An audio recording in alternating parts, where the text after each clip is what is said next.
কার? যে আল্লাহ তাআলা আমাদেরকে সুস্থ রেখেছেন, যিনি আমাদেরকে ভালো রেখেছেন, অত্যন্ত দয়া এবং করুণা করে কোরআন কারীমের এই জান্নাতি আয়োজনে এসে শামিল হওয়ার তৌফিক যিনি দিয়েছেন, সুযোগ আর পরিবেশ যিনি সৃষ্টি করে দিয়েছেন, সেই আল্লাহর জন্য হৃদয় নিংড়ানো সকল ভালোবাসা, আবেগ অনুভূতিকে উজাড় করে দিয়ে খুশি হয়ে আমরা সবাই বলছি আলহামদুলিল্লাহ। আমরা প্রশংসা করছি কার? লাভ হয়েছে কার? লাভটা হয়েছে কার? আমরা যদি আজকের এই প্রোগ্রামে সারা রাত কোনো মানুষের কোনো কীর্তন কিংবা প্রশংসা করি, আমরা যারা প্রশংসা করব আমাদের কোনো ফায়দা হবে? আমাদের কোনো উপকার হবে? কিন্তু যার প্রশংসা করব, যার গুণগান গাইব, তার ফায়দা আছে না নেই? কিন্তু আমাদের কোনো লাভ নাই। কিন্তু আজকের এই প্রোগ্রামে যখনই আমরা আল্লাহ তাআলার শুকরিয়া জানালাম, আল্লাহ তাআলা তার বিনিময়ে আমাদের প্রত্যেকের আমলনামাকে নেকি দিয়ে পরিপূর্ণ করে দিয়েছেন। সুবহানাল্লাহ। পানি গিয়ে বলিয়েন আপনাদের এলাকায় লোক সংখ্যা মনে হয় খুব কম, তাই না? আমরা আসার সময় দেখলাম যে বাজারে লোকের সংখ্যা বেশি। এখন আপনারা বলেন তো, মাহফিলের প্যান্ডেলের রহমত বেশি না বাজারের রহমত বেশি? কথাবার্তা কিন্তু বুঝে শুনে এরপরে জবাব দিয়েন। আমি কিন্তু মাহফিলে কথা বলাবো বেশি। আপনারা ভাবিয়েন না যে হুজুর বসছে, হুজুর শুধু বক বক করবে না। এই হুজুর একটু অন্য জাতের, এটা আলাদা জাতের হুজুর। হুজুর একদিকে বলবে, আবার আপনাদেরকেও বলেন, আপনাদেরকেও বলাবে। বলেন মাহফিলের রহমত কম না বেশি? বাজারে কথা কয় না কেন? বাজারের রহমত কম না বেশি? কোরআন কারীমের মাহফিলে এটেন্ড করতে পারা এটা অনেক বড় সৌভাগ্যের ব্যাপার। সাইয়েদনা শরীফুল্লাহ আলী কাররামাল্লাহু ওয়াজহাহু তিনি বলেছেন, মাজালিসুল ইলম হিয়া রাওদাতুম মিন রিয়াদিল জান্নাহ। যেখানে ইলম তথা কোরআন আর হাদিসের আলোচনা হয়, ওই জায়গায় কোনো সাধারণ জায়গা থাকে না। কোরআন কারীমের ইজ্জতে, কোরআন কারীমের সম্মানে ওই জায়গাটিকে আল্লাহ তাআলা জান্নাতের টুকরায় পরিণত করে দেন। আপনারা যে ময়দানে বসে কোরআনের আলোচনা শুনছেন, এই মুহূর্তে সেটি সাধারণ কোনো ময়দান নয়। এই ময়দানে কোরআন কারীমের আলোচনা হচ্ছে, এই জন্য আল্লাহ তাআলা এই জায়গাটির দাম বাড়িয়ে দিয়েছেন। সুবহানাল্লাহ। কোরআনের আলোচনার কারণে যেই জায়গায় আলোচনা হচ্ছে সেই জায়গার দাম যদি বাড়ে, আপনারা যারা কষ্ট করে এই মাহফিলে এসেছেন, আপনাদের দাম, আপনাদের সম্মান, আপনাদের মর্যাদা আল্লাহর কাছে কম না বেশি? কত বেশি মর্যাদা বেড়ে গিয়েছে দেখেন। মুসলিম শরীফের বর্ণনায় হাদিস এসেছে, عن أبي هريرة رضي الله عنه عن النبي صلى الله عليه وسلم قال لا يقعد قوم يذكرون الله إلا خفتهم الملائكة। سيد المحدثين أبو هريرة رضي الله عنه হাদিসটি বর্ণনা করেছেন। বিশ্বনবী সাল্লাল্লাহু আলাইহি ওয়াসাল্লাম বলেছেন, যখন কোথাও কোনো এলাকার লোকেরা, যখন কোথাও কোনো সম্প্রদায়ের লোকেরা আল্লাহর কোরআন শোনার জন্য একত্রিত হয়ে বসে যায়, এই মানুষগুলোর সম্মান, এই মানুষগুলোর মর্যাদা আল্লাহর কাছে এত বেড়ে যায়, এই মানুষগুলোকে পাহারা দেওয়ার জন্য পুলিশ নয়, র্যাব নয়, বিজিবি নয়, সেনাবাহিনী, বিমান বাহিনী, নৌবাহিনী কিংবা প্রশাসনের কোন স্তরের কোন প্রকার দায়িত্বশীল নয়, ওই মানুষগুলোকে পাহারা দেওয়ার জন্য আল্লাহ তাআলা তার নূরের তৈরি রহমতের ফেরেশতা নাজিল করে। শুধু তাই নয়, শুধু তাই নয়, ওয়া নাযালাত আলাইহিমুস সাকিনা। কোরআন শোনার জন্য যারা বসে যায়, আল্লাহ রাব্বুল আলামিন ওই বান্দাদের উপরে তিনি তার রহমতের ভান্ডার থেকে স্পেশাল রহমত সাকিনা নামক রহমত নাজিল করতে থাকে। ওয়া যাকারাহুমুল্লাহু ফীমান ইনদাহু, আর আপনাদের চতুর্দিকে রহমতের ফেরেশতারা আপনাদেরকে ঘিরে আপনাদের ইস্তেগফারের জন্য আল্লাহর কাছে তারা ফরিয়াদ করছে। সুবহানাল্লাহ। এজন্য কোরআনের মাহফিলে আসতে পারা এটা অনেক বড় সৌভাগ্যের ব্যাপার যে আল্লাহ তাআলা আমাদেরকে বাছাই করে এই জান্নাতি আয়োজনে আসার তৌফিক দিলেন, সুযোগ দিলেন। আমরা খুশি হয়ে সেই আল্লাহর শুকরগুজার হয়ে পড়ছি আলহামদুলিল্লাহ। কারণ শয়তানের ধোঁকায় পড়ে গিয়ে আমরাও বাজারে যেতে পারতাম কিনা? কথা কন না কেন? বাজারে আল্লাহর ওলি থাকে না শয়তান বেশি থাকে? কথা বলেন তো। শয়তানের ধোঁকায় আমরাও তো সেখানে চলে যেতে পারতাম, কিন্তু আল্লাহ তাআলা আমাদেরকে হেফাজত করে কোরআনের মাহফিলে আসার সুযোগ করে দিয়েছেন। এজন্য শুকরগুজার হয়ে পড়ছি আলহামদুলিল্লাহ। সম্মানিত ভাইয়েরা, আজকের এই মাহফিল যারা আয়োজন করেছেন আমরা দোয়া করছি আল্লাহ তাআলা যেন আজকের এই মাহফিলকে কবুল করে নেন। এই মাহফিলে আমরা যারা এসেছি আল্লাহ তাআলা যেন আমাদের সকলের জীবনের গুনাহগুলোকে মাফ করে দেন। In the day of resurrection, কাল কিয়ামতের কঠিন বিভীষিকাময় দিনে এই মাহফিলকে যেন আল্লাহ তাআলা আমাদের সকলের জন্য নাজাতের ওয়াসিলা বানিয়ে আল্লাহ যেন আমাদেরকে মাফ করে দয়া করে তার জান্নাত দান করে। একটু পিছান, একটু চেয়ারটা পিছান, একটু হালকা বাস। সম্মানিত ভাইয়েরা, আমি অল্প কিছুক্ষণ আপনাদের সামনে কোরআন এবং সুন্নাহ থেকে বাস্তবমুখী জীবন সংশ্লিষ্ট, জীবন ঘনিষ্ঠ কিছু কথা আপনাদের সামনে তুলে ধরবো ইনশাআল্লাহ। ধৈর্য সহকারে নীরবতার সাথে আপনারা শেষ পর্যন্ত ধৈর্য ধরে শুনবেন তো ইনশাআল্লাহ। আল্লাহ তাআলা আমাদের সকলকে ধৈর্য সহকারে শেষ পর্যন্ত শোনার, এই মাহফিলে যতগুলো কথা শুনব প্রত্যেকটি কথা বাস্তবিক জীবনে মেনে চলার তৌফিক যেন আল্লাহ আমাদেরকে দান করেন। আমরা সবাই বলি আমিন। সম্মানিত ভাইয়েরা, কোরআনে কারীম পৃথিবীর সমস্ত মানব মণ্ডলীকে 4 ভাগে ভাগ করেছে। এদিকে তাকান, আমি কি কিচ্ছা কাহিনী শোনার জন্য আপনাদেরকে বসছি নাকি? এটা ক্লাস, আলোচনা মাত্র শুরু করলাম। মানুষ কতজন এসছেন এটা গুরুত্বপূর্ণ না, যারা এসেছেন তারা ঠিক মতো বুঝে যাচ্ছেন কিনা এটা আমার কাছে গুরুত্বপূর্ণ। আমার কাছে কোয়ান্টিটি গুরুত্বপূর্ণ নয়, কোয়ালিটিটাই গুরুত্বপূর্ণ। আলোচনা শুরু হচ্ছে এখন।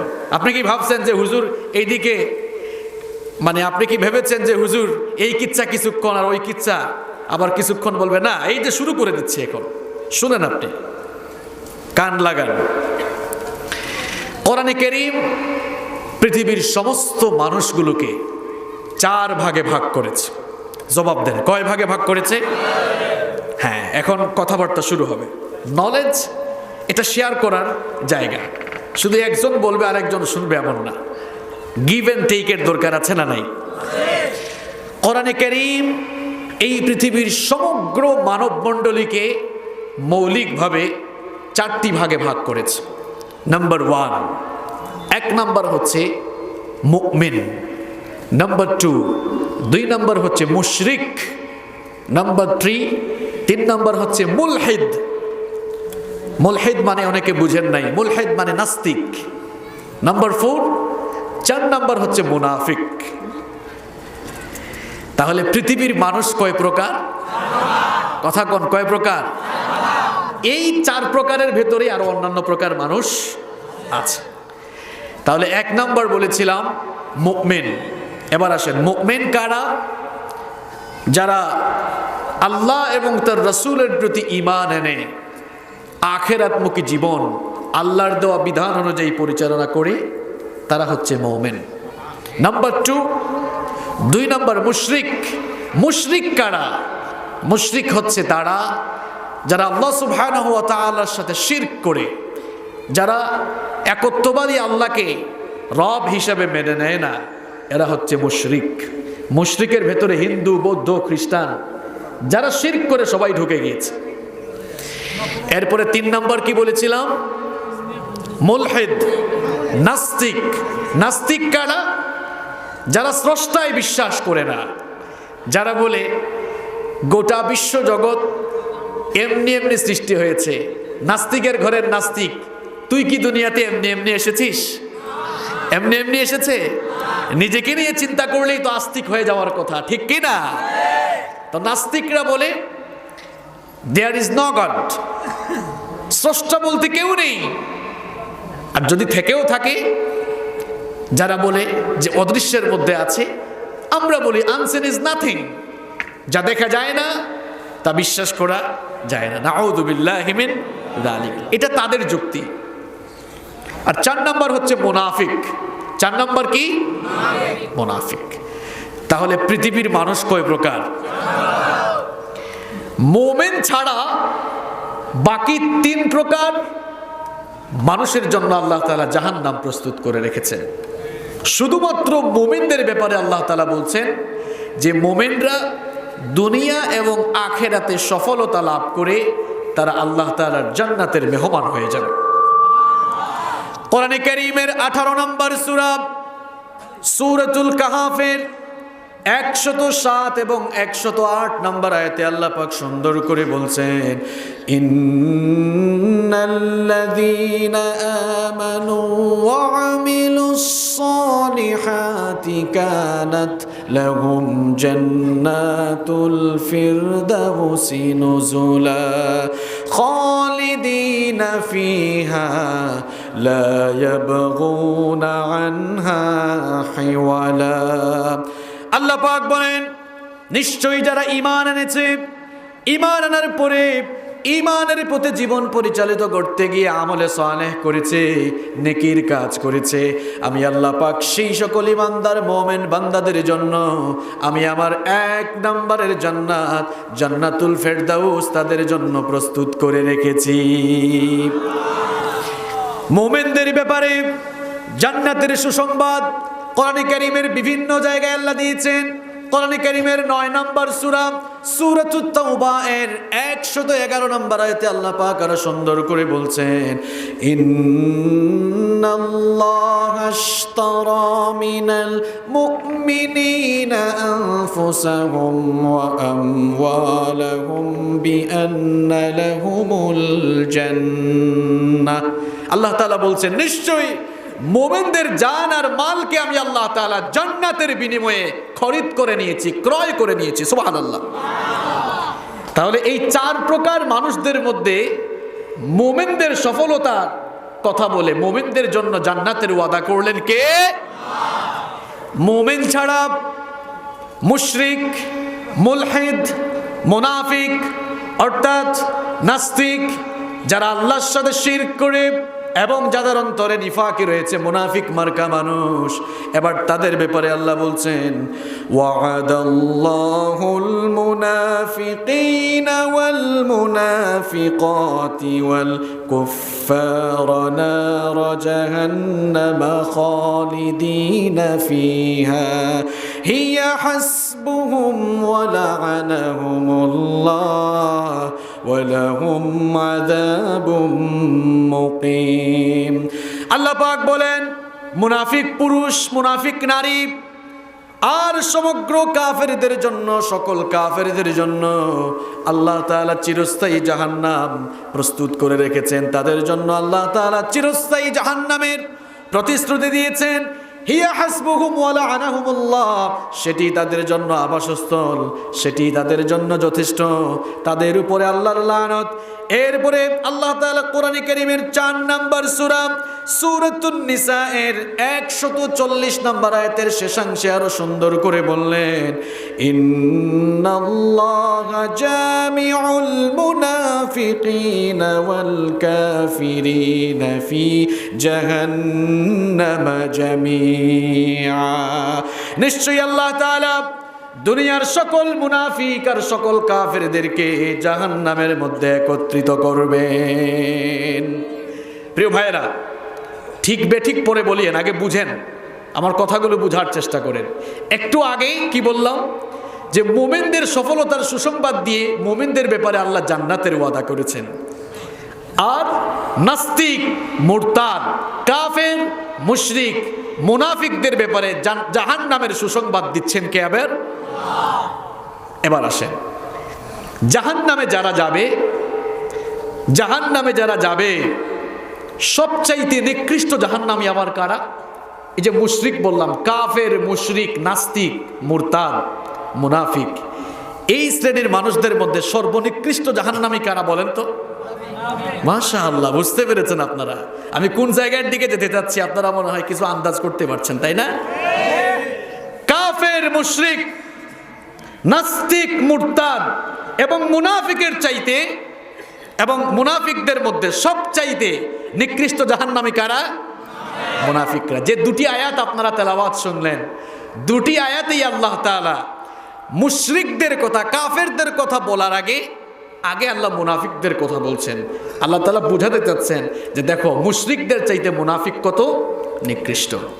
বড় বড় কাফের যারা ছিল, ফেরাউন, নমরুদ, সাদ্দাত, হামান, কারুন, আবু জাহাল, উতবা, শাইবা, সবাই জাহান্নামের উপরের তলায় থাকবে। আর মুসলিম হয়ে যারা মুনাফিকি আচরণ করেছে তাদের ব্যাপারে আল্লাহ বলছেন, ইন্নাল মুনাফিকিনা ফিদ দারকিল আসফালি মিনান নার ওয়া লান তাজিদ লাহুম নাসীরা। আল্লাহ পাক বলেন, মুনাফিক মার্কা মানুষ যারা, মুনাফিকগুলোকে জাহান্নামের সব চাইতে নিচে তাদের জন্য আমি জায়গা করে দেব। নাউযু বিল্লাহি মিন যালিক। পেকুয়ার মুসলমানরা ভালো করে শুনেন, বড় বড় কাফেররাও কিন্তু জাহান্নামের উপরের তলায় থাকবে, আর মুনাফিক এরা জাহান্নামের একেবারে সবচাইতে নিচে সর্বনিম্ন জায়গায় অবস্থান করবে। এজন্য আমাদের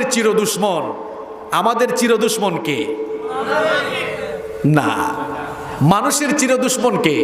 শয়তান। শয়তান আমাদের চেয়ে বয়সেও বড়, বুদ্ধিতেও বড়। শয়তানের বয়স আমাদের চেয়ে কম না বেশি? শয়তানের বুদ্ধি আমাদের চেয়ে কম না বেশি? শয়তান আমাদের থেকে সব দিকে পাকা। শয়তান কোন মুসলমানের সন্তানকে কাফের বানাতে চায় না। শয়তান কোন মুসলমানের সন্তানকে মুশরিক বানাতে চায় না, কারণ শয়তান ভালো করেই জানে মুসলমানের সন্তানকে কাফের বানানো কষ্ট, মুসলমানের সন্তানকে মুশরিক বানানো অনেক কষ্ট। এজন্য মুসলমানের সন্তানকে শয়তান যদি কায়দা করে মুনাফিক বানিয়ে দিতে পারে, শয়তান সাকসেসফুল, শয়তান সফল। কারণ মুসলমানের সন্তানকে কাফের বানায় এত লাভ নাই, কাফেরগুলো তো জাহান্নামের উপরে থাকবে। মুনাফিক বানাইতে পারলে লাভ আছে, মুনাফিক তো জাহান্নামের তলায় থাকবে, ঠিক কি না? এজন্য শয়তান মুসলমানের সন্তানকে মুনাফিক বানাবার ব্যাপারে সবচাইতে অগ্রগামী। প্রিয় ভাইরা, কোরআনে কারিমে আল্লাহ তাআলা মুমিনদের নামে সূরা দিয়েছেন, কাফেরদের নামেও সূরা দিয়েছেন, মুনাফিকদের নামেও সূরা দিয়েছেন। মুমিনদের নামে আল্লাহ তাআলা যে সূরা দিয়েছেন সেই সূরার নাম কি? কেউ জানেন না? কেউ জানেন না? মুমিনদের নামে কোরআনে একটা সূরা আছে, এটি কোরআনে কারিমের 23 নম্বর সূরা। সূরার নাম হচ্ছে সূরাতুল মুমিনুন। সূরাটির নাম কি? হ্যাঁ, মুখস্থ করেন। মুমিনদের নামে যে সূরা দেওয়া হয়েছে সেই সূরার নাম কি? সবাই বলেন। নিচে তো খর আছে, খর কি এখন নিচ থেকে তুলে আপনারা মুখের ভিতর ঢুকাই দিলেন নাকি? তো কথা তো বলতে হবে। মুমিনদের নামে আল্লাহ তাআলা একটি সূরা দিয়েছেন, সবাই বলেন, একজনও চুপ থাকবেন না। সূরার নাম কি? সূরাতুল মুমিনুন। কাফেরদের নামে আল্লাহ একটি সূরা দিয়েছেন, সূরার নাম সূরাতুল কাফিরুন। সূরার নাম কি বলেন? মুনাফিকদের নামে আল্লাহ একটি সূরা দিয়েছেন, সূরার নাম সূরাতুল মুনাফিকুন। সূরার নাম কি? এবার খেয়াল করেন, কাফেরের নামেও আল্লাহ তাআলা সূরা দিলেন, মুনাফিকের নামেও আল্লাহ তাআলা সূরা দিলেন। কাফেরের সূরাটা কয় লাইন? আচ্ছা, 2, 2.5 বা 3 লাইন। কুল ইয়া আইয়ুহাল, জানেন তো এই সূরাটা মুখস্থ আছে? কাফেরদের নামে যে সূরা দেওয়া হয়েছে সেটা 2, 2.5 বা 3 লাইন। আর মুনাফিকের নামে যে সূরা দেওয়া হয়েছে সেই সূরা কয় লাইন? হ্যাঁ, প্রায় 1.5 পৃষ্ঠা। কয় পৃষ্ঠা? এখান থেকে বুঝেন না আপনি যে কাফেরের চাইতে মুনাফিকগুলা কত খারাপ? যুগে যুগে কাফের মুশরিকদের চাইতে মুনাফিক মার্কা মানুষগুলো ইসলামের সবচাইতে বেশি ক্ষতি করেছে। যেখানেই ইসলামের ইমারত নির্মিত হয়েছে, যেখানেই ইসলামের সৌধ নির্মাণ হয়েছে, যেখানেই ইসলামের বিল্ডিং নির্মাণ হয়েছে, ইসলামের বিল্ডিংকে ভেঙে চুরে চূর্ণ বিচূর্ণ করে দিয়ে মাটির সাথে মিশিয়ে দেওয়ার জন্য কাফের মুশরিকরা যত বেশি ভূমিকা পালন করেছে, তার চাইতে মুসলিম নামধারী মুনাফিকগুলো বেশি ভূমিকা পালন করেছে। এই জন্য কাফেরের চাইতে মুশরিকের চাইতে মুনাফিক আল্লাহর কাছে নিকৃষ্ট। আজকে আমরা মুনাফিকদের ব্যাপারে কথা বলবো ইনশাআল্লাহ। পেকুয়ায় মুনাফিক নাই, রাজাখালীতে নাই, আছে মানে হ্যাঁ, কি মনে করছেন হুজুর কিছু জানে না? একটু পরেই দেখবেন গিরায় গিরায় লাগবে। একদম নিরপেক্ষ মন মগজ মানসিকতা নিয়ে আলোচনায় বসতে হবে। কিছুক্ষণ পর দেখবেন কিছু মানুষ ওটাউটি করবে, মনে মনে ভাববে হুজুর দেখছেন তো কোন জায়গা থেকে আসলে, এসেই আমাকে উদ্দেশ্য করে সবগুলো কথা বলতেছে। আমি আপনাকে চিনি, কথা কন, আমি আপনাকে চিনি। কথাগুলো বলেছেন কে? বলেছেন কে? আমার ভাইয়েরা, আল্লাহ রাসূলের সাহাবীরা এই নিফাক নামক ভাইরাসকে খুব ভয় পাইতেন। করোনা ভাইরাসের চাইতেও মারাত্মক ভাইরাসের নাম নিফাক। করোনা ভাইরাসের চাইতে আরো মারাত্মক ভাইরাসের নাম হচ্ছে নিফাক। বড় বড় সাহাবীরা নিফাক নামক ভাইরাসকে ভয় পেতেন। এদিকে তাকান, এদিকে কি দেখেন আপনারা? এই এদিকে তাকান। বিশ্বনবী সাল্লাল্লাহু আলাইহি ওয়াসাল্লামের বড় বড় সাহাবীরা, বিখ্যাত বিখ্যাত সাহাবীরা নিফাক নামক ভাইরাস থেকে বাঁচার জন্য কত সাবধান থাকতেন, সতর্ক থাকতেন। ভালো করে শুনেন। আল্লাহর নবীর প্রিয় সাহাবী আবু হুযায়ফা রাদিয়াল্লাহু আনহুকে সাহিবুস সিররুন নবী, বিশ্বনবীর গোপন কথার ভান্ডার বলা হতো। বিশ্বনবী সাল্লাল্লাহু আলাইহি ওয়াসাল্লাম গোপন গোপন কথাগুলো তার সাহাবী আবু হুযায়ফা রাদিয়াল্লাহু আনহুর সাথে শেয়ার করতেন। বিশ্বনবী সাল্লাল্লাহু আলাইহি ওয়াসাল্লাম মদিনার মুনাফিকদের লিস্ট আবু হুযায়ফা রাদিয়াল্লাহু আনহুর সাথে শেয়ার করেছেন। এই জন্য ওমর ইবনুল খাত্তাব রাদিয়াল্লাহু আনহুর শাসনামলে যখনই কোনো জানাজা আসতো, যখনই কোনো লাশের জন্য জানাজার আয়োজন করা হতো, ওমর ইবনুল খাত্তাব রাদিয়াল্লাহু আনহু বলতেন, দেখো তো জানাজায় আবু হুযায়ফা এসেছে কিনা। আবু হুযায়ফা যদি জানাজায় না আসে তাহলে এই জানাজা আমি পড়াবো না। কারণ আবু হুযায়ফা জানতেন মদিনায়, কারণ আবু হুযায়ফা ভালো করে জানতেন মদিনায় কারা কারা মুনাফিক আছে। সেই লিস্ট আবু হুযায়ফার সাথে শেয়ার করেছেন মুহাম্মদ সাল্লাল্লাহু আলাইহি ওয়াসাল্লাম। একদিন সাইয়েদনা ওমর ইবনুল খাত্তাব রাদিয়াল্লাহু আনহু আবু হুযায়ফা রাদিয়াল্লাহু আনহুকে বললেন, ওগো আমার ভাই আবু হুযায়ফা, তোমার কাছে আজ একটা গোপন বিষয় জানতে চাই, আমাকে ওয়াদা দাও, বিষয়টা পরিষ্কার করে আমাকে বলবে, সত্য কথা আমার সাথে শেয়ার করবে। আবু হুযায়ফা রাদিয়াল্লাহু আনহু চিন্তায় পড়ে গেলেন, কি এমন কথা, কি এমন গোপন কথা যা জানার জন্য আমিরুল মুমিনিন ওমর ইবনুল খাত্তাব রাদিয়াল্লাহু আমার কাছে অনুমতি প্রার্থনা করছেন, আমার কাছে এত বিনয়ের সাথে বলছেন। তিনি বলছেন, ওগো আমিরুল মুমিনিন, নির্দ্বিধায় বলতে পারেন, অবশ্যই আমি আপনাকে বলবো। এবার সাইয়েদনা ওমর ইবনুল খাত্তাব রাদিয়াল্লাহু আনহু বললেন, ওগো আমার ভাই আবু হুযায়ফা, বিশ্বনবী তো দুনিয়া থেকে যাওয়ার আগে মদিনার মুনাফিকগুলোর লিস্ট তোমার কাছে দিয়ে গিয়েছেন। আল্লাহর ওয়াস্তে মেহেরবানি করে আমাকে বলো, সেই লিস্টে আমি ওমরের নামটা আছে নাকি বলো। আল্লাহু আকবার! কত বড় সাহাবী ওমর, যেমন তেমন মানুষ নয়, যার ব্যাপারে স্বয়ং আমার নবী বলেছেন, লা নাবিয়্যা ওয়ালা রাসূলা মিন বাদি, আমার পরে কোনো নবী নাই, আমার পরে কোনো রাসূল নাই। লাউ কানা নাবিয়্যাম মিন বাদি লাকানা উমর, আমার পরে কেউ যদি নবী হতো, আমার পরে কেউ যদি নবী হিসেবে দুনিয়ায় আসতো, তাহলে আমার ওমর আমার পরে নবী হয়ে যেত। সেই ওমর যাকে দেখলে শয়তানও ভয়ে পালিয়ে গিয়েছে, সেই ওমর বলছেন, ভাই আবু হুযায়ফা, মদিনার মুনাফিকদের লিস্ট রাসূল তো তোমার কাছে দিয়েছেন, মেহেরবানি করে বলো তো ওই লিস্টে আমার নাম আছে নাকি? আবু হুযায়ফা রাদিয়াল্লাহু আনহু কেঁদে ফেললেন, কেঁদে দিয়ে বললেন, ওগো আমিরুল মুমিনিন, কি করে মুনাফিকের লিস্টে আপনার নাম থাকতে পারে? কারণ বিশ্বনবী আপনার ব্যাপারেই তো বলেছেন আপনার পরে নবী আসবে না, নবী আসলে নবী হিসাবে আল্লাহ আপনাকেই পাঠাবেন। এত বেশি মর্যাদা যাকে দেওয়া হয়েছে সেই মানুষটার নাম কেমনে মুনাফিকের লিস্টে আসে? ওমর ইবনুল খাত্তাব তখন বললেন, আমার অন্তরে ভয় ছিল, ভয়টা দূর করার জন্য তোমার কাছে প্রশ্ন করেছিলাম। মনে মনে ভেবেছিলাম লিস্টটাতে যদি নাম থাকে এখনো তো সময় আছে নিফাক নামক ভাইরাস থেকে নিজেকে শুদ্ধ করে নেওয়ার। আল্লাহু আকবার! ওমরের মতো লোক যিনি নিফাক নামক ভাইরাস নিয়ে টেনশনে ছিলেন। কলিমুল্লাহ সলিমুল্লাহ, আপনি সারাদিন তো একবারও আপনার মাথায় টেনশন আসে না? কোন ইবলিসের সাথে বসবাস আপনার?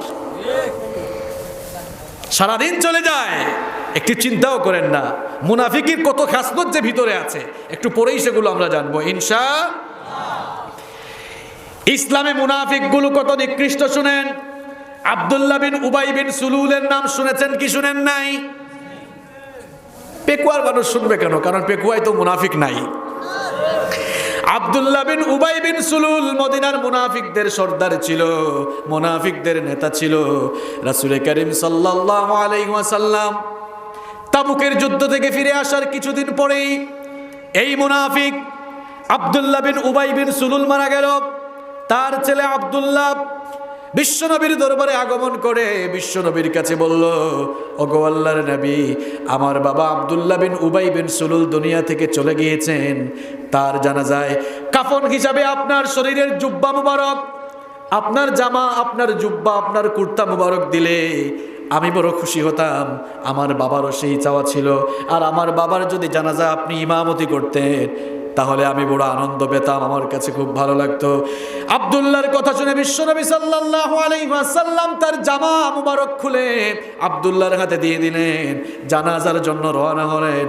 ওমর ইবনুল খাত্তাব রাদিয়াল্লাহু আনহু সামনে দাঁড়িয়ে বললেন, ওগো আল্লাহর নবী, কার জানাজার নামাজের জন্য যান?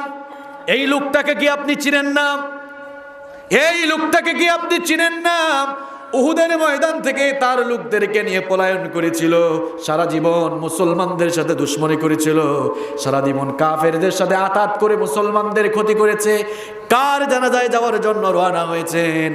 আমার নবী তখন বললেন, ওগো ওমর, আমার রব তো আমাকে নিষেধ করেন নাই, বাধা দিও না, আমাকে ছেড়ে দাও। অপেকুয়ার মুসলমানেরা বেশ কয়েকটি জায়গায় সাইয়েদনা ওমর ইবনুল খাত্তাব রাদিয়াল্লাহু আনহু একা সিদ্ধান্ত নিয়েছেন, আর ওমরের সিদ্ধান্তের পক্ষে আল্লাহ তাআলা আয়াত নাজিল করে ওমরের পক্ষে আল্লাহ সমর্থন দিয়েছেন। কত বড় সাহাবী! ওমর রাদিয়াল্লাহু আনহু আটকালেন, কোথায় যাচ্ছেন ইয়া রাসূলুল্লাহ সাল্লাল্লাহু? রাসূল করিম সাল্লাল্লাহু আলাইহি ওয়াসাল্লাম ওমরের বাধা না মেনে জানাজায় চলে গেলেন। যখনই তিনি আব্দুল্লাহ বিন উবাই বিন সুলুলের জানাজার নামাজে ইমামতি শুরু করবেন, এবার আল্লাহ তাআলা সাইয়েদনা জিবরিলকে ওহী দিয়ে পাঠালেন। সাইয়েদনা জিবরিল এসে বললেন, ওগো আল্লাহর নবী, থামেন, থামেন। কার জানাজা ইমামতির জন্য দাঁড়িয়েছেন? কার জানাজা ইমামতির জন্য দাঁড়িয়েছেন? আল্লাহ আমার কাছে ওহী দিয়ে আপনার কাছে পাঠিয়েছেন। ইস্তাগফির লাহুম আও লা তাস্তাগফির লাহুম ৭০ মাররাতান ফালান ইয়াগফিরাল্লাহু লাহুম যালিকা বিআন্নাহুম কাফারু বিল্লাহি ওয়া রাসূলিহি ওয়াল্লাহু লা ইয়াহদিল কওমাল ফাসিকিন। আল্লাহ পাক জানিয়ে দিয়েছেন, এই মুনাফিকের জন্য যদি আপনি ক্ষমা প্রার্থনা করেন আর যদি ক্ষমা প্রার্থনা নাও করেন, উভয়ই তার জন্য সমান। এই মুনাফিকটার জন্য একবার আর দুইবার নয়, স্বয়ং আপনি নবী যদি তার জন্য ৭০ বার তার জন্য আল্লাহর কাছে ক্ষমা চান, আল্লাহ তার সিদ্ধান্ত জানিয়েছেন এই মুনাফিককে আল্লাহ ক্ষমা করবেন না। আল্লাহু আকবার!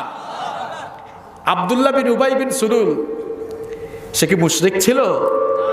বিশ্ব নবীর পেছনে মসজিদে নববীতে নামাজে দাঁড়াতো, দান সদকাও করত, বিশ্বনবীর সাথে দাওয়াতে যেত, বিশ্বনবীর পাশে পাশে ঘুরতো, বিশ্বনবীর ঠিক পেছনে ইমাম একেবারে যায় নামাজের পেছনে দাঁড়াতো নামাজ আদায়ের জন্য।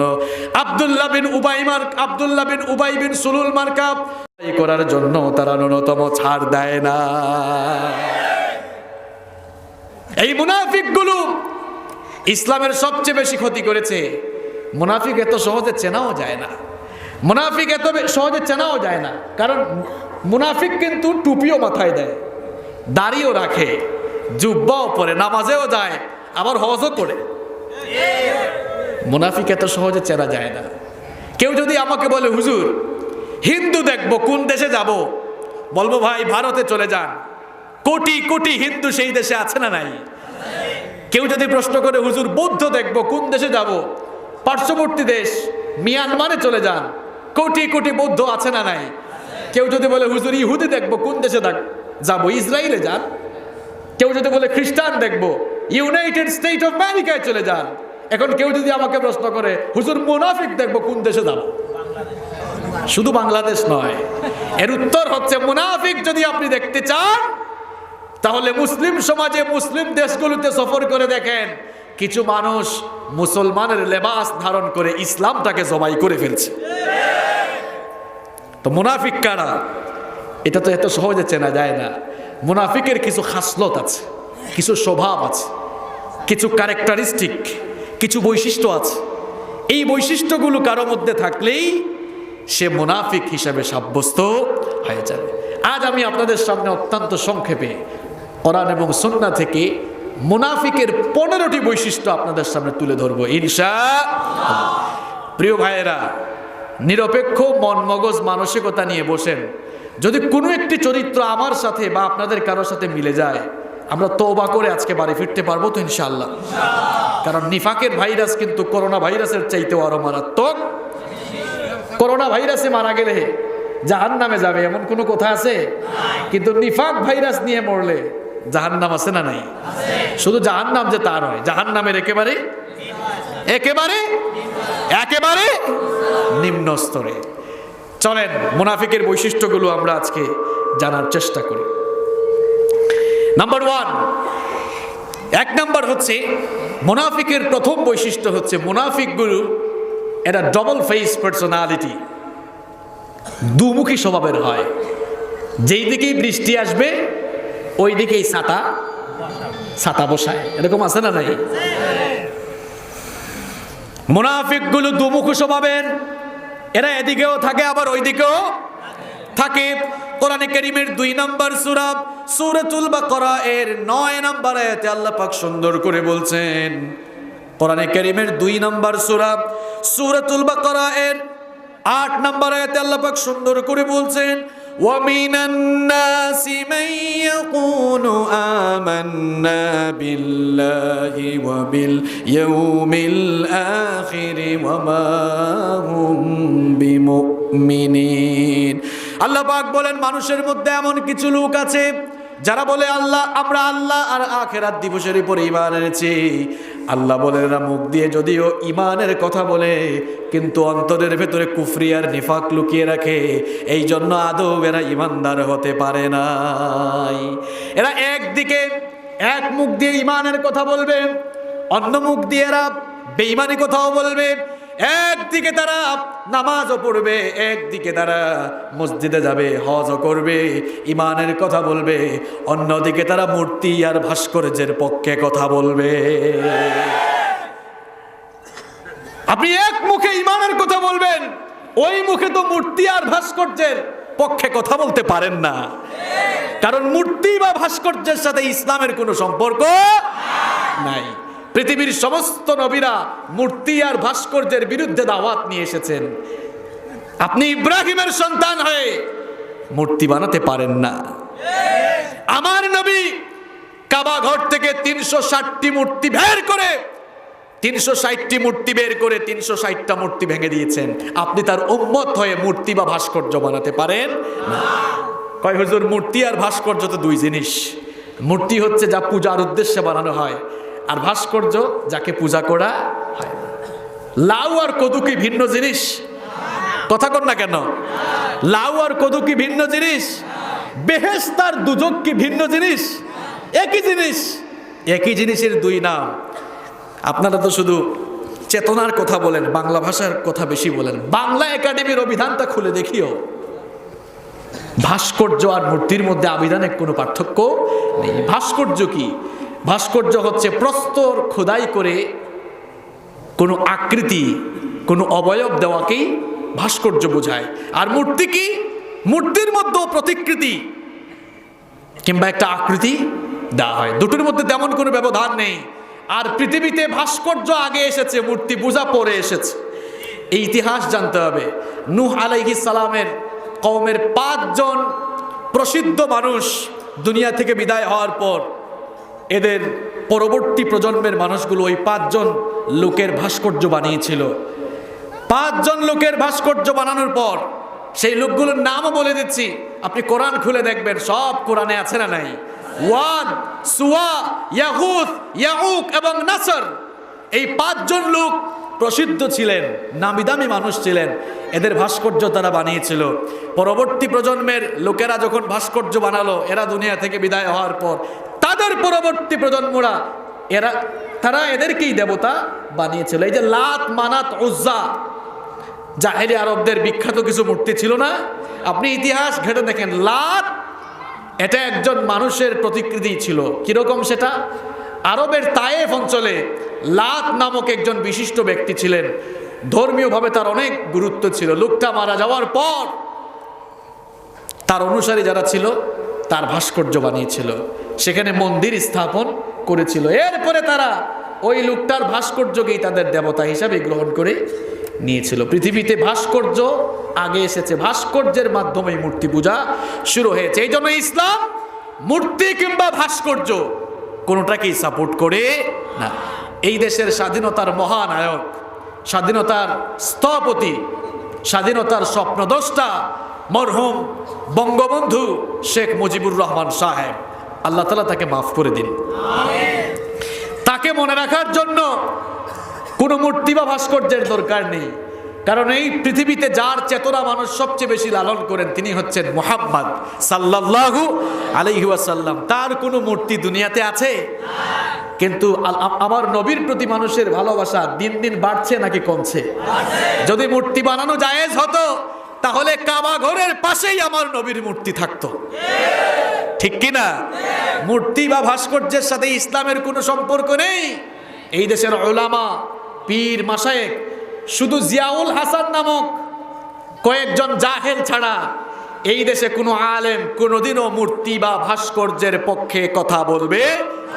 জিয়াউল হাসানকে তো আমরা আলেমও বলতে পারি না, কারণ যেই লোকটা আল্লাহর পবিত্র ঘর কাবাকে স্ট্যাচু বা মূর্তি বলেছে, সে আর যাই হোক কখনো কোনো আলেম হতে পারে না।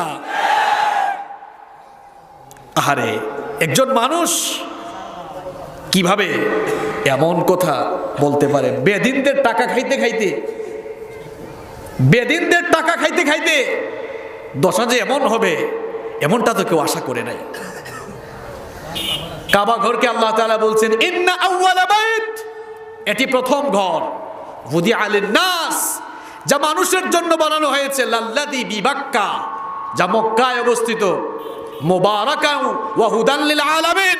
ওই ঘরকে আল্লাহ তাআলা বরকতময় বানিয়েছেন এবং ওই ঘরকে আল্লাহ তাআলা গোটা বিশ্ববাসীর হেদায়েতের কেন্দ্রবিন্দুতে পরিণত করেছেন। সুবহানাল্লাহ। কাবা ঘর নির্মাণের এক স্বর্ণালী ইতিহাস আছে, এটি জানতে হবে আপনাকে। কাবা ঘর সর্বপ্রথম বানিয়েছেন কে?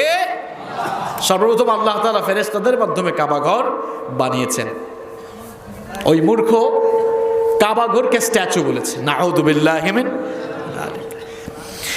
মাননীয় প্রধানমন্ত্রীকে আমরা বলতে চাই, এই দেশের উলামা, পীর, মাশায়েখ রাষ্ট্রবিরোধী নয়, মুক্তিযুদ্ধ বিরোধী নয়, মুক্তিযুদ্ধের চেতনা বিরোধী নয়। এই দেশের উলামা, মাশায়েখ বঙ্গবন্ধু বিরোধী নয়, বরং এই দেশের উলামা, পীর, মাশায়েখ বঙ্গবন্ধুকে ভালোবাসেন বলেই বঙ্গবন্ধুর কবরে আযাব বাড়ুক এটা তারা চান না। আর চান না বলেই তারা ভাস্কর্য আর মূর্তির বিরোধিতা করছেন। আমি তো মাঝে মাঝে ভাবি, আপনি যে কোনো রাজনৈতিক দল করতেই পারেন, যেই লোকটা স্বাধীনতার জন্য এত ত্যাগ করে গেলেন, যেই লোকটা স্বাধীনতা আন্দোলনের জন্য ভাষণ দিতে গিয়ে ইনশাআল্লাহ শব্দ উচ্চারণ করলেন, যিনি বলেছিলেন রক্ত যখন দিয়েছি রক্ত আরো দেব, এদেশের মাটিকে মুক্ত করে ছাড়বো ইনশাআল্লাহ। যেই নেতা স্বাধীনতা আন্দোলনের সময় ইনশাআল্লাহ দিয়ে বক্তব্য দিয়েছেন, স্বাধীনতার পর ইসলামের প্রতি আবেগ ভালোবাসা দেখাতে গিয়ে ইসলামিক ফাউন্ডেশন যিনি বানালেন, প্রতিষ্ঠা করলেন, যেই লোকটা স্বাধীনতার জন্য এত ত্যাগ তিতিক্ষা এত কুরবানি করে গেলেন, আজ আমরা স্বাধীন দেশে মুসলমান জাতি হয়ে আমাদের মুসলিম একজন নেতাকে যদি আমরা ঠিকমতো কদর করতে না জানি, তিনি তো দুনিয়া থেকে চলে গিয়েছেন মুসলিম হিসাবে, মুসলমানই কায়দাই তো তার জানাজায় হয়েছে, কবর দেওয়া হয়েছে।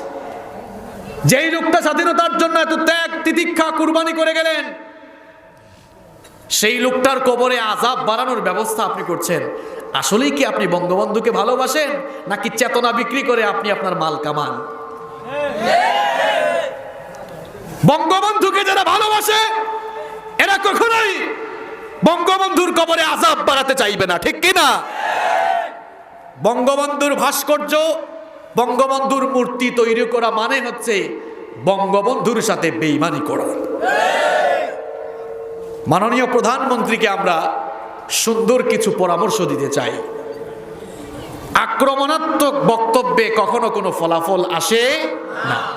এজন্য সরকার প্রধানকে আমরা পরামর্শ দিতে চাই, আপনার বাবা স্বাধীনতার স্থপতি মরহুম বঙ্গবন্ধু শেখ মুজিবুর রহমান সাহেব, তাকে এই দেশের মানুষ ভালোবাসে, শ্রদ্ধার সাথে স্মরণ করে, যতদিন বাংলাদেশ থাকবে ততদিন মানুষ স্মরণও করবে।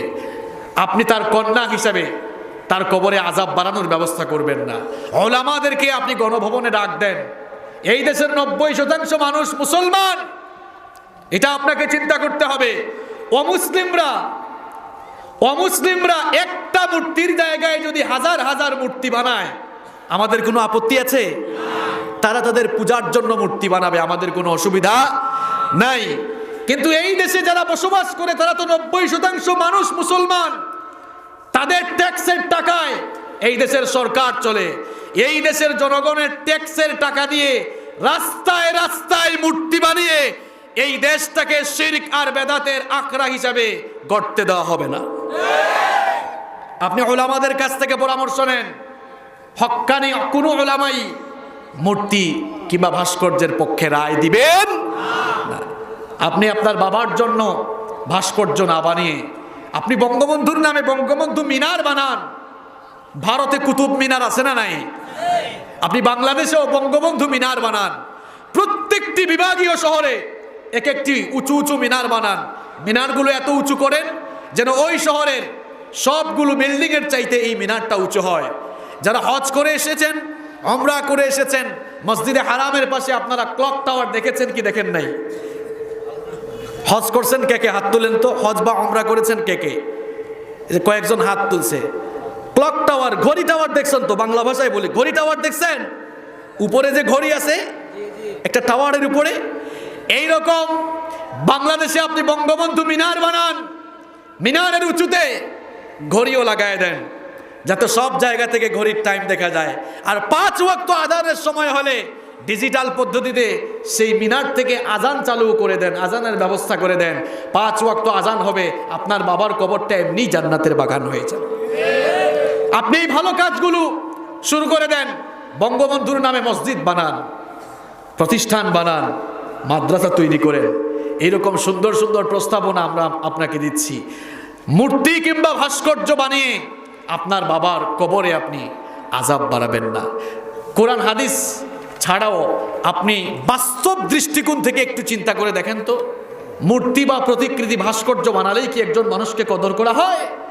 আপনি রাস্তায় একটি ভাস্কর্য বানালেন, ভাস্কর্য বানানোর পর কাউয়া কবুতর যদি ভাস্কর্য কিংবা মূর্তির উপরে বসে, এটা সরায় দেওয়ার কোনো ক্ষমতা ওই ভাস্কর্য কিংবা মূর্তির আছে? প্রস্রাব করছে, পায়খানা করছে, মলমূত্র ত্যাগ করছে, অসম্মান হচ্ছে, কদর হচ্ছে না। সুতরাং বাস্তবতার আলোকে একটু বুঝার চেষ্টা করেন। আল্লাহ তাআলা বুঝার সঠিক সমঝ দান করুন। বেলাইনে চলে যাওয়া যাবে না। মুনাফিকের 1 নাম্বার বৈশিষ্ট্য কি বলেছিলাম? একই মুখে ইমানের কথা বলবে, আবার বেঈমানি কথাবার্তা, বেঈমানি কাজও। একদিকে তারা ইমানের কথা বলবে, অন্যদিকে মুনাফিক মার্কা মানুষগুলো তারা ইসলাম বিরোধীদের সাথে আতাত করে চলবে। দেখা যাবে তারা নিজেরা নামাজে আসবে কিন্তু নামাজীদের বিরোধিতা করবে।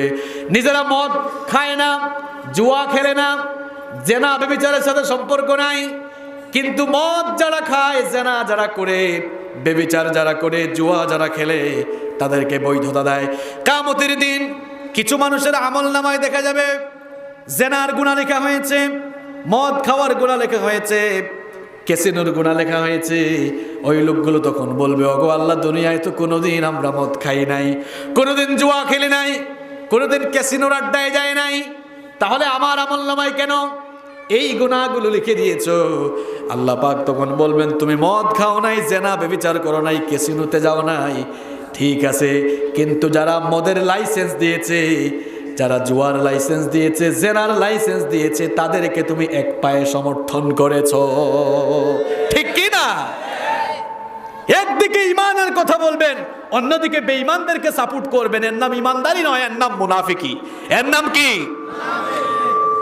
ভিতরের নামাজে বলেন, ওয়া নাখলাউ ওয়া নাতরুকু মান ইয়াফজুরুক, ওগো আল্লাহ, তোমার দিন বিরোধী যারা, তাদেরকে আমি ত্যাগ করলাম, তাদের সাথে আমার কোনো সম্পর্ক নাই। লোকটা নামাজের ভেতরে এই কথা বলল, আবার নামাজ থেকে বের হয়ে দেখলো ফুটবল মার্কার মিছিল শুরু হয়েছে। কি মার্কা? ফুটবল মার্কার মিছিল বের হয়েছে। এবার ফুটবল মার্কার প্রার্থী যিনি, লোকটার ভেতরে ইসলাম নাই, এবার তার মিছিলে চলে গেল। কিছুক্ষণ আগে বলল, নামাজের ভেতরে বলেছিল, ওয়া নাখলাউ ওয়া নাতরুকু মান ইয়াফজুরুক, ওগো আল্লাহ, তোমার দ্বীনের সাথে যারা বেয়াদবি করে, বিরোধিতা করে, তাদের সাথে আমার সম্পর্ক নাই। দেখা গেল নামাজ থেকে বের হয়ে ফুটবল মার্কার সমর্থনে মিছিলে চলে গেল। একদিকে এক মুখে ইমানের কথা বলে, অন্যদিকে বেঈমানদেরকে সাপোর্ট দিলে এর নাম ইমানদারি নয়, এর নাম হচ্ছে মুনাফিকি। এর নাম কি? তাহলে মুনাফিকের এক নাম্বার বৈশিষ্ট্য আমরা পেলাম, মুনাফিকগুলো হয় ডবল ফেস পার্সোনালিটি, দুমুখী স্বভাবের হয়। মুনাফিকের দুই নাম্বার বৈশিষ্ট্য হলো মুনাফিকগুলো প্রতারক হয়, ধোঁকাবাজ হয়। কোরআনে কারীমের 2 নম্বর সূরা সূরাতুল বাকারা এর 9 নম্বর আয়াতে আল্লাহ পাক সুন্দর করে বলছেন, ইউখাদিউনাল্লাহা ওয়াল্লাযীনা আমানু ওয়া মা ইয়াখদাউনা ইল্লা আনফুসাহুম ওয়া মা ইয়াশউরুন। আল্লাহ পাক বলছেন এই মুনাফিকরা আল্লাহ এবং ঈমানদারদেরকে ধোঁকা দিতে চায়, অথচ তারা জানে না তারা আল্লাহ আর ইমানদারদেরকে ধোঁকা দিচ্ছে না, বরং তারা নিজেরাই নিজেদেরকে ধোঁকায় ফেলে রেখেছে। মুনাফিকরা আল্লাহকে ধোঁকা দিতে চায়, তারা ঈমান এনেছে বলে আল্লাহ পাককে একদিকে সন্তুষ্ট রাখলো, আর অপর দিকে ভেতরে ভেতরে সব মুনাফিকি কারবার চালিয়ে গেল।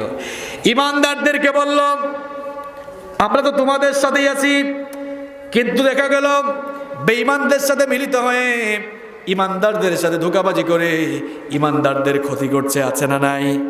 এগুলা ইমানদার না, এগুলা মুনাফিক। এগুলা কি? মুনাফিকের 3 নম্বর বৈশিষ্ট্য হলো মুনাফিকগুলো সুবিধাবাদ জিন্দাবাদ, যেই দিকেই সুবিধা পায় ওই দিকেই যায়, এরকম মানুষ এই পেকুয়াতে নাই। মুনাফিকগুলো সুবিধাবাদ জিন্দাবাদ প্রকৃতির হয়ে থাকে। কোরআনে কারীমের 2 নম্বর সূরা সূরাতুল বাকারার 14 নম্বর আয়াতে আল্লাহ পাক সুন্দর করে বলছেন, ওয়া ইযা লাকুল্লাযীনা আমানু ক্বালু আমান্না ওয়া ইযা খালাউ ইলা শায়াতিনহিম ক্বালু ইন্না মাআকুম ইন্নামা নাহনু মুস্তাহজিউন। আল্লাহ পাক বলেন মুনাফিকি স্বভাবের মানুষ যারা, এরা ইমানদারদের সাথে মিলিত হলে বলে আমরা তো তোমাদের লোক, তোমাদের সাথে আছি, আর শয়তানের দোসরদের সাথে মিলিত হলে বলে আসলে তো আমরা তোমাদের লোক, তোমাদের দলেই আছি। দেখছেন কেমন কায়দা, এদিকেও থাকে ওইদিকেও, আসলে সে কোনো দিকেই। মুনাফিক মার্কা স্বভাবের মানুষ যারা হয়, মুনাফিক মার্কা স্বভাবের মানুষ যারা হয়, এরা মসজিদ মাদ্রাসা এতিমখানা ওয়াজ মাহফিলেও টাকা পয়সা সদাকা করে, আবার নাচ গানের আসর হলে নাচ গানের আসরে তারা গিয়ে আবার টাকা পয়সা দিতে থাকে, মুসল্লিদেরকেও খুশি রাখে, আবার গান পার্টি, নর্তকী পার্টি, কনসার্ট পার্টি, ওদেরকেও এদের কাছে আসলে বলে আমরা তো তোমাদের সাথে আছি, ওদের কাছে গেলে বলে আমরা তোমাদের সাথে আছি। এরকম মানুষ এই এলাকায় নাই? আছে। মুনাফিক মার্কা স্বভাবের মানুষগুলো ওয়াজ মাহফিলেও সভাপতি হইতে চায়,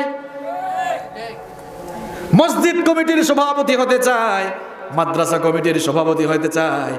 আবার দেখা যায় নাচ কিংবা গানের আসর হইলে ওখানের সবচাইতে সেরা চেয়ারটাও দখল করতে চায়। এগুলা ইমানদারি না মুনাফিকি? এগুলা ইমানদারি না মুনাফিকি? এরা সব দিকেই মানুষকে খুশি রাখে। ইমানদারদের মধ্যে সে কোরআনের মাহফিলে আসলে আল্লাহ আল্লাহ জিকির করবে, ইমানদারদেরকে সন্তুষ্ট করবে। আবার মন্দিরে গেলে রাম রাম বলে জিকির করবে। এগুলা ইমানদার না মুনাফিক? ইমানদার না মুনাফিক? মুনাফিকদের 4 নাম্বার বৈশিষ্ট্য হলো, এগুলো মুখস্থ করবেন। কয়টা বলছি? কয়টা বললাম? 4 নাম্বার বৈশিষ্ট্য হচ্ছে মুনাফিকরা লোক দেখানো কাজ করে। মুনাফিকরা কি করে? লোক দেখানো, মানুষ দেখানো কাজ করে। কোরআন কারীমের 4 নাম্বার সূরা সূরাতুন নিসা এর 142 নাম্বার আয়াতে আল্লাহ পাক সুন্দর করে বলছেন, ইন্নাল মুনাফিকিনা ইউখাদিউনা আল্লাহা ওয়া হুয়া খাদিউহুম ওয়া ইযা ক্বামু ইলাস সালাতি ক্বামু কুসালা ইউরাউনা الناس ولا يذكرون الله إلا قليلا। আল্লাহ পাক বলেন মুনাফিকরা আল্লাহকে ধোঁকা দিতে চায়। এরা লোক দেখানোর জন্য মানুষ দেখানো কাজ করে। এরা যখন নামাজে দাঁড়ায় অলস হয়ে নামাজে দাঁড়ায়। এদের নামাজটাও আল্লাহকে খুশি করার জন্য হয় না, এদের নামাজটাও হয় লোক দেখাবার জন্য। সূরা হুমাযার মধ্যে আল্লাহ বলেছেন, ফাওয়াইলুল লিল মুসাল্লিন আল্লাযীনা হুম আন সালাতিহিম সাহুন আল্লাযীনা হুম ইউরাউন। ওই নামাজীদের জন্য ধ্বংস যারা নামাজের ব্যাপারে উদাসীন থাকে আর মানুষকে দেখাবার জন্য যারা নামাজ আদায় করে। মুনাফিক স্বভাবের মানুষ যারা, এরা মানুষকে দেখাবার জন্য নামাজ আদায় করে। নির্বাচন যখন আসে, ইলেকশন যখন আসে, এই স্বভাবের মানুষগুলোর সংখ্যা বেড়ে যায়। দেখা গিয়েছে ইলেকশনের মিটিংয়ে গিয়েছে, আদান হয়ে গিয়েছে, এখন যদি মসজিদে না যায় মানুষ কি ভাববে? নামাজের নিয়ত জানুক আর না জানুক, নামাজ জানুক আর না জানুক, ওযু জানুক আর না জানুক, সবার সাথে গিয়ে আল্লাহু আকবার বলে শামিল হয়। এরকম আছে না নাই? এটা আল্লাহকে খুশি করার জন্য হলো না মানুষ দেখাবার জন্য হলো? মুনাফিক মার্কা স্বভাবের মানুষ যারা লোক দেখাবার জন্য তারা কাজ করে, এরা যখন দান করে সদাকা করে তখনও মানুষ দেখাবার জন্য সদাকা করে। যেখানে দিলে মানুষের বাহবা পাবে না ওখানে তারা সদাকা করে না, দান করে না। এই রকম করে যারা লোক দেখাবার জন্য কাজ করে এরা ইমানদার না বেঈমান? এরা ইমানদার না মুনাফিক? মুনাফিকের 4 নাম্বার বৈশিষ্ট্য আমরা জানলাম। মুনাফিকরা লোক দেখানো কাজ করে। মুনাফিকের 5 নাম্বার বৈশিষ্ট্য হলো মুনাফিকরা রোগাক্রান্ত, তাদের অন্তরের মধ্যে রোগ রয়েছে। এটা বলেছেন কে? কোরআনে কারীমের 2 নম্বর সূরা সূরাতুল বাকারা এর 10 নম্বর আয়াতে আল্লাহ পাক সুন্দর করে বলছেন, ফি কুলুবিহিম মারাদুন ফাযাদাহুমুল্লাহু মারাদা ওয়া লাহুম আযাবুন আলীমুম বিমা কানু ইয়াকযিবুন। আল্লাহ পাক বলেন মুনাফিকদের অন্তরে ব্যাধি রয়েছে, মুনাফিকদের অন্তরে রোগ রয়েছে। এটা এমন রোগ করোনা ভাইরাসের চাইতেও আরো মারাত্মক রোগ।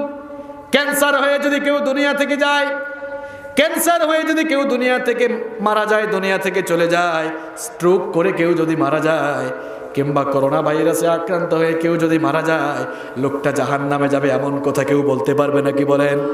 কিন্তু আপনার অন্তরে যদি নিফাক নামক ভাইরাস দ্বারা আপনার অন্তর আক্রান্ত হয়ে যায়, নিফাকের ভাইরাস নিয়ে যদি কোনো মানুষ দুনিয়া থেকে চলে যায়, তাদের ব্যাপারে আল্লাহ বলছেন, বাশশিরিল মুনাফিকিনা বিআন্না লাহুম আযাবান আলীমা। মুনাফিকি ভাইরাস নিয়ে দুনিয়া থেকে বিদায় হলে আল্লাহ তাআলা বলছেন, নবী এদেরকে জানিয়ে দেন মুনাফিকদের জন্য আল্লাহ তাআলা জাহান্নামের কঠিন আযাব তৈরি করে রেখেছেন, ব্যবস্থা করে রেখেছেন। নাউযু বিল্লাহি মিন যালিক। প্রিয় ভাইরা, প্রিয় ভাইরা, নিফাকের ভাইরাস খুব মারাত্মক ভাইরাস। যে কোনো রোগ ব্যাধিতে আক্রান্ত হয়ে কোনো মানুষ মারা গেলে এই লোকটা জাহান্নামে যাবে এমন কথা তো কেউ বলতে পারবে না। কিন্তু মুনাফিকি ভাইরাস নিয়ে মরলে জাহান্নামে যেতে হবে বলেছেন কে? মুনাফিকের 6 নম্বর বৈশিষ্ট্য হলো মুনাফিকগুলো গন্ডগোল সৃষ্টিকারী হয়। এরা সুযোগ পাইলেই সমাজে ঝামেলা লাগায় দেয়, বিশৃঙ্খলা লাগায় দেয়, গন্ডগোল লাগায় দেয়। সমাজটাকে কখনো ভালো রাখতে চায় না, পরিবেশ সুন্দর রাখতে চায় না। কোরআনে কারীমের 2 নম্বর সূরা সূরাতুল বাকারা এর 11 এবং 12 নম্বর আয়াতে আল্লাহ পাক সুন্দর করে বলছেন, ওয়া ইযা কিলা লাহুম লা তুফসিদু ফিল আরদি ক্বালু ইন্নামা নাহনু মুসলিহুন। আল্লাহ পাক বলেন, যখন তাদেরকে বলা হয় গন্ডগোল করো না, ঝামেলা করো না, আল্লাহর এই দুনিয়ায় তোমরা ফাসাদ সৃষ্টি করো না, বিশৃঙ্খলা সৃষ্টি করো না, তখন এই লোকগুলো কায়দা করে জবাব দেয়, ইন্নামা নাহনু মুসলিহুন, আমরা আসলে পরিবেশটাকে অশান্ত করছি না, বরং আমরা সংস্কারমূলক কাজ করছি। আমরা সংস্কারপন্থী মানুষ, আমরা সংস্কার করে দিচ্ছি, সমাজটাকে সুন্দর করে দিচ্ছি। আল্লাহ পাক বলেন, আলা ইন্নাহুম হুমুল মুফসিদুনা ওয়ালাকিন লা ইয়াশউরুন। প্রকৃতপক্ষে তোমরাই সবচেয়ে ফাসাদ সৃষ্টিকারী।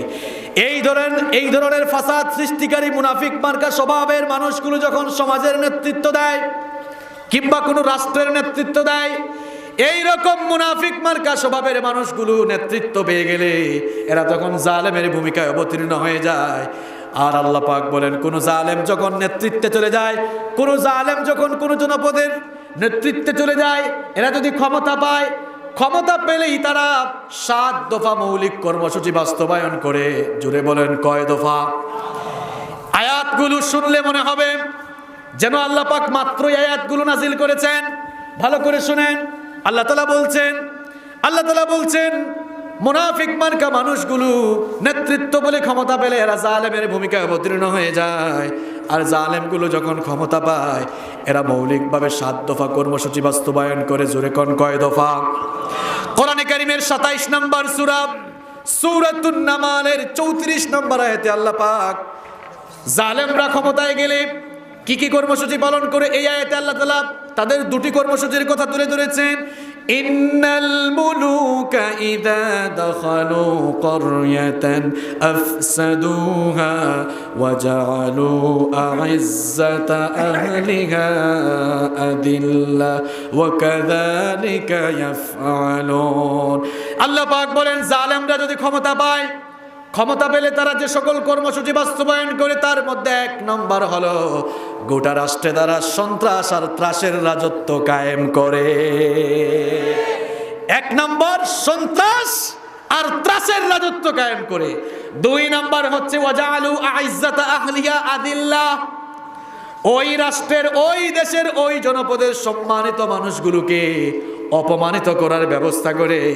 আরে অপমান করতে করতে দেখা যায় যেই মানুষগুলো সারা জীবন কোরআনের কথা বলেছেন, যাদের মুখ থেকে সারা জীবন আল্লাহর কোরআনের বাণী বের হয়েছে, এদেরকে অপমান করতে করতে ধর্ষণকারী আর লুণ্ঠনকারী বানাতে পর্যন্ত তারা একটু দ্বিধাবোধ করে না।